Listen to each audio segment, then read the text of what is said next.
The James Webb Telescope is making discoveries that are turning what we thought we knew about the universe on its head. It was built with a specific mission to see the very beginning of time, to capture the faint ancient light from the first stars and galaxies. For decades, the story of the cosmos has been the same. A single Big Bang 13.8 billion years ago from which everything we know slowly, methodically took shape. We had the theory. We had the timeline, and Webb was supposed to be the final eyewitness to confirm that story. But wait, in the deepest, oldest pictures of the universe ever taken, it found something that has cosmologists completely baffled. Something that, according to our own rulebook, simply shouldn't be there. It found galaxies that are shockingly mature for their age. Think of it like meeting a toddler who can speak in full, eloquent sentences. These galaxies seem to have grown massive and complex far faster than our theories allow.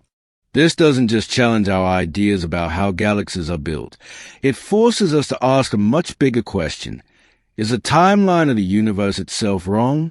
It could be the first clue that our universe has a secret history and a future that might look a lot like its past. To understand why this is such a big deal, you have to remember one key thing. Looking out into space is literally looking back in time. The light from our sun takes 8 minutes to reach us, so we always see as it was 8 minutes ago. The light from the Andromeda galaxy takes 2.5 million years. The Webb telescope pushes this time travel to its absolute limit, seeing light that has been traveling for over 13 billion years. Its mission was to see the cosmic dawn, the period just a few 100 million years after the Big Bang. According to our standard model of cosmology, this era should have been a time of cosmic infancy. We expected to find a galactic equivalent of toddlers, small, messy, chaotic protogalaxies just starting to pull themselves together. We expected to see a construction site with only scattered bricks and scaffolding. But that's not what Webb found. Instead, it saw what looked like finished skyscrapers in the construction yard. It discovered galaxies that were surprisingly large, well-structured, and far more numerous than any of our model predicted. Some of these ancient galaxies even looked like they had already lived a full life and stopped forming new stars at a time when they should have been at their most active. This is what scientists are calling the impossible early galaxy problem. How did these galaxies get so big so fast? Now, this is where it gets really controversial. One study took Webb's data and tried to estimate the ages of the individual stars inside some of these ancient galaxies. Their results were staggering. The analysis suggested some stars were potentially hundreds of millions of years older than the universe was supposed to be at that point in time. Let that sink in. It's like finding a human fossil that appears to be older than the rock layer it was found in. It just doesn't make sense. Now, the scientists behind this study stress that their conclusions depend heavily on computer models. Think of it like using a modern weather app to predict the climate during the Ice Age. The tools are powerful, but they were built for our modern universe and might not apply to the extreme conditions of the early cosmos. So, this isn't definitive proof, but it's a glaring red flag in our data. If these findings are ever confirmed, it's not just a crack in our cosmic model, it's a chasm. This isn't just one weird study. The data from Webb is consistently showing us an early universe that's far more developed than we can explain. We are seeing supermassive black holes at the centers of these galaxies that are, just like the galaxies themselves, bewilderingly large. They too appear to have grown too big too fast. This pileup of uncomfortable data has put scientists in a fascinating spot. The standard model of cosmology, called lambda-CDM, has been incredibly successful. It explains the afterglow of the Big Bang and the universe's accelerating expansion, so no one is ready to just throw it away. The first instinct is to try and adjust the dials. Maybe, they argue, everything was just more efficient in the early universe. Perhaps gas collapsed faster, Stars ignited more fiercely, and black holes ate more aggressively. The issue is, when they plug these faster settings into their simulations, it often creates other problems, like predicting a swarm of small galaxies that Webb simply doesn't see. This isn't the only big puzzle in cosmology, either. For years, astronomers have been wrestling with the Hubble Tension. To put it simply, it's like two different navigation apps giving you conflicting arrival times for the same trip. When we measure the universe's expansion rate using nearby objects, we get one speed.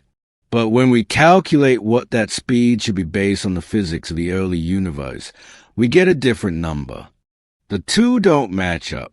Together, the Hubble tension and the impossible early galaxies make you wonder, are these just wrinkles to be ironed out, or are they pointing to a completely new kind of physics? If galaxies can't form this fast in our current timeline, what if the timeline itself isn't the whole story? What if the Big Bang wasn't a true beginning? If some things in our universe appear older than the universe itself, where does that leave us? To find a possible answer, we have to explore an idea from the fringes of physics, one that flips our whole concept of beginning on its head, the cyclic universe. This theory, which is highly speculative, proposes that our universe is just one in an endless series of cosmic cycles. Instead of a single Big Bang from nothing, there are repeating episodes of expansion and renewal.